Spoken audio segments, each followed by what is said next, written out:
বন্ধুরা এটা কিন্তু আমার একটা সবজি এরকম জাস্ট অসাধারণ।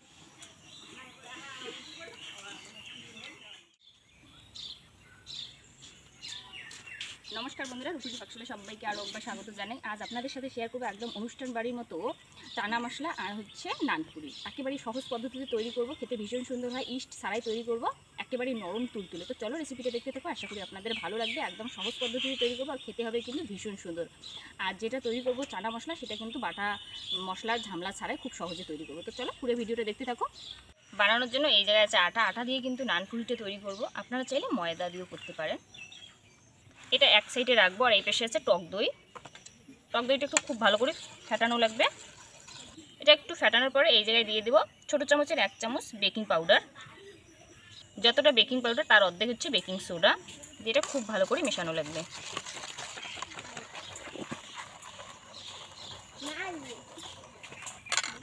বন্ধুরা দেখুন আপনারা অনেকটাই কিন্তু ফেনা ফেনা হবে। বেকিং পাউডার বেকিং সোডা যদি টক দই দেওয়া হয় তাহলে কিন্তু ঠিক এরকমই হবে। এতে দিয়ে দেবো কিছুটা পরিমাণ রিফাইন অয়েল,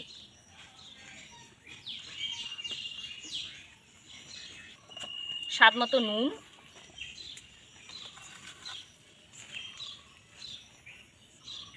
স্বাদ মতো চিনি। চিনিটা একটু বেশি যেহেতু টক দই। এটা এবার খুব ভালো করে এটা মেশানো লাগবে।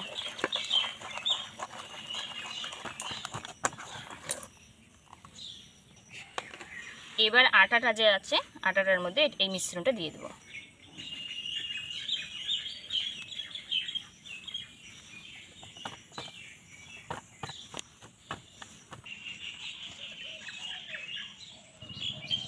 বন্ধুরা এটা খুব ভালো করে কিন্তু মাখা লাগবে। আর যে ডোটা আছে সেটা যেন শক্ত হয় না, একটু নরম। বন্ধুরা দেখুন ডোটা যেন ঠিক এরকম হয়, একেবারেই নরম। এর উপরে কিছুটা পরিমাণ তেল, রিফাইন অয়েল এইভাবে দিয়ে রাখতে লাগবে যাতে উপরটা শক্ত না হয়। এইভাবে মিনিমাম কিন্তু 30 মিনিটের মতো রাখা লাগবে, তবেই কিন্তু নানপুরিটা পারফেক্টভাবে তৈরি হবে। এইভাবে কিন্তু এটা ঢাকনা দিয়ে রাখবো। এটা এক সাইডে থাক। তরকারিটা রান্না করার জন্য এই জায়গায় আছে দেখুন অঙ্কুর বেরোনো যে চানা, সেটাই কিন্তু আছে, বা ছোলা যেটাই বলতে পারেন। এটা কিন্তু ছোলারও হতে পারে, বা এর থেকে যে বড় বড় যেটা হয় কাবলি, সেটাতেও কিন্তু রান্না করা যায়। আর এই পাশে আছে ছোটো একদম কিন্তু দেখুন আলুটা ঠিক একেবারে ছোট ছোট করে টুকরো করা লাগবে আলুটা।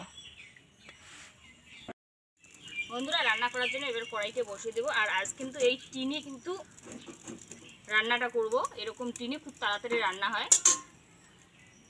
বর্ষার দিনে যদি এরকম টিন হয় তাহলে কিন্তু খুব তাড়াতাড়ি রান্না হবে। উনুনে অনেক টাইমে মানে জ্বলতে চায় না, কিন্তু টিন হলে পরে খুব সুন্দর কিন্তু এটা জ্বলে। কড়াইটা কিন্তু গরমও হবে। বললাম না বন্ধুরা খুব তাড়াতাড়ি কিন্তু গরম হয় এই হচ্ছে টিনে রান্না করলে। তাই দিয়ে দিলাম অল্প পরিমাণে একটু তেল। বড় চামচে 3 চামচ দিয়ে দিলাম তেল। তেল গরম হলে পরে দিয়ে দেবো পেঁয়াজ। বড় সাইজের পেঁয়াজ অনেকটাই কিন্তু। পেঁয়াজটা 3-4 মিনিট ভালোভাবে নাড়াচাড়া করার পরে দিয়ে দেবো তেজপাতা। এরপর দিয়ে দেবো শুকনো লঙ্কা, ঝালটা নিজের স্বাদ অনুযায়ী, আর 1 চিমটের মতো পাঁচফোড়ন। খুব ভালো করে এটা নাড়িয়ে নেব। এটা ভাজা ভাজা যখন হবে একটু, তখন দিয়ে দেব আলু আর ছোলাটা।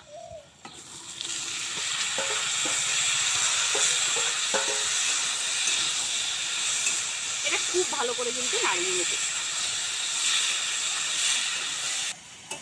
বন্ধুরা এটা এত তাপ যে নিচু থেকে রান্নাই করা যায় না, প্রচণ্ড গরম।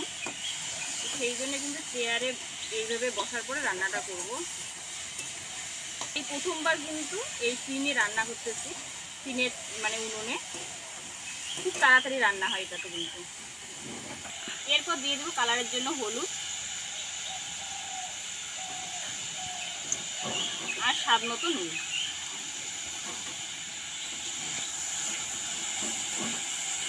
এরপর 1 চিমটে মতো চিনি, যাতে সব কিছু একটু ব্যালেন্স হয়।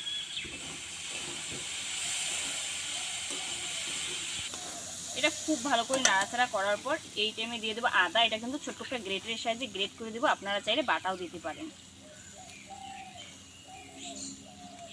আদা গ্রেট করে দেওয়ার পরে দিয়ে দেবো কয়েক কোয়া রসুন, সেটাও কিন্তু গ্রেট করে দেবো।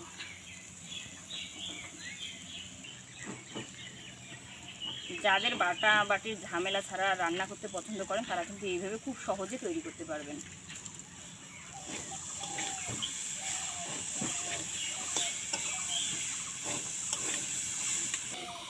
এরপরে সেদ্ধ হওয়ার জন্য জল।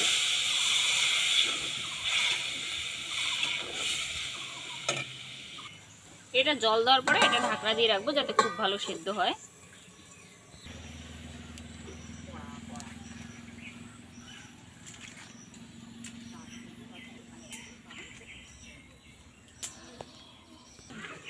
বন্ধুরা এবার কিন্তু ঢাকনাটা খুলবো। দেখুন জলটা কিন্তু প্রায় শুকিয়ে আসছে। এই টাইমে টক দইটা দিয়ে দেবো। বন্ধুরা এবার একটু হাতা দিয়ে এইভাবে একটু আলুটাকে অল্প কয়েকটা আলু ভাঙবো, তাহলে কিন্তু গ্রেভিটা খুব সুন্দর হবে। বাটা মশলা ঝামেলা ছাড়াই খুব সুন্দর কিন্তু এই সবজিটা খেতে হয়।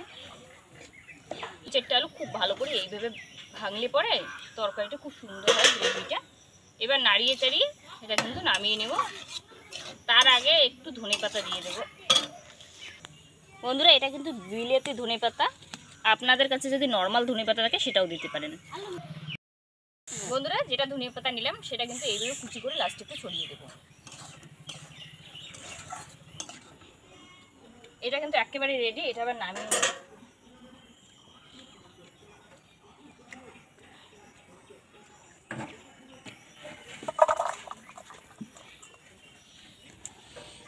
30 মিনিট পর কিন্তু দেখাচ্ছি, আপনারা দেখুন কতটা নরম। এটা আরও ভালো করে কিন্তু মাখা লাগবে। এটা খুব ভালো করে মাখার পর কিন্তু লেচি কাটা লাগবে।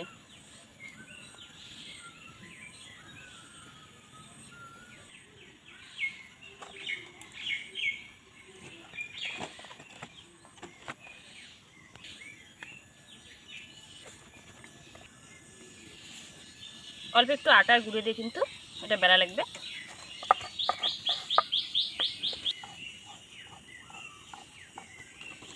তবে আপনারা চাইলে কিন্তু তেল দিয়ে এটা বেলতে পারেন, তাতেও হবে। বেশি যেন আবার মোটা হয় না, বেশি যেন আবার এটা পাতলাও হয় না। ঠিক এইভাবে কিন্তু বেলা লাগবে।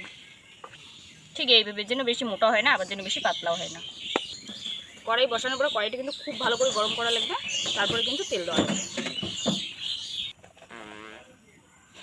কড়াই গরম হওয়ার পরে দিতে লাগবে কিন্তু তেল। তেলটাও ভালোভাবে গরম করা লাগবে। তেল গরম হওয়ার পরেই কিন্তু একে একে এটা সারা লাগবে।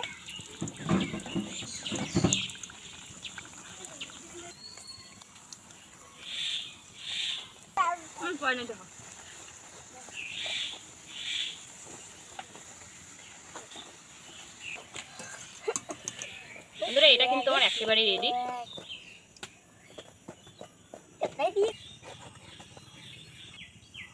বন্ধুরা একইভাবে কিন্তু সবগুলো ভাজা লাগবে, আর সবগুলো কিন্তু এইরকমই ফুলবে।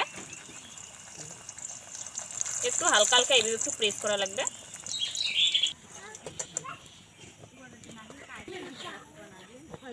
বন্ধুরা দেখুন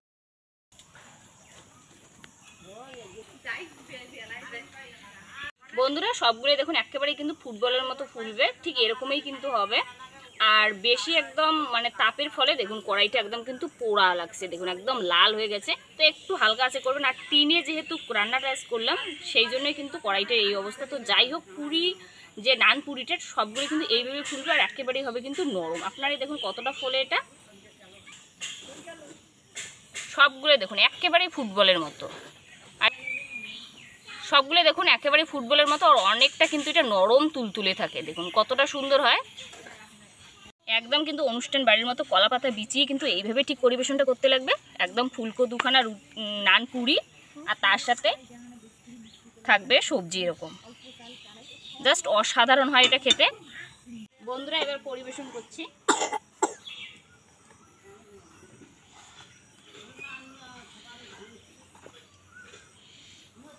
এই সবজি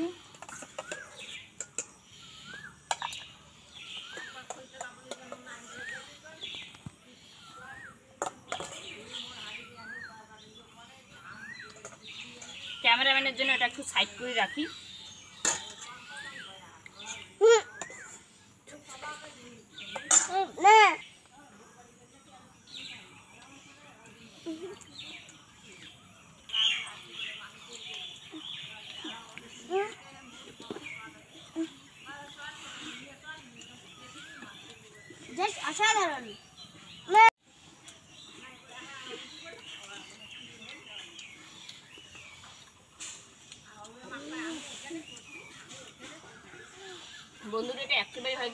নরম তুলতুলের নানপুরিটা একেবারে অনুষ্ঠান বাড়ির মতো, আর বাটা মশলা ছাড়াই কিন্তু এটা দারুণ হয় খেতে। এই সবজিটা প্লিজ একবার বাড়িতে এভাবে বানিয়ে দেখবেন আর জানাতে ভুলবেন না এটা কীরকম হয়।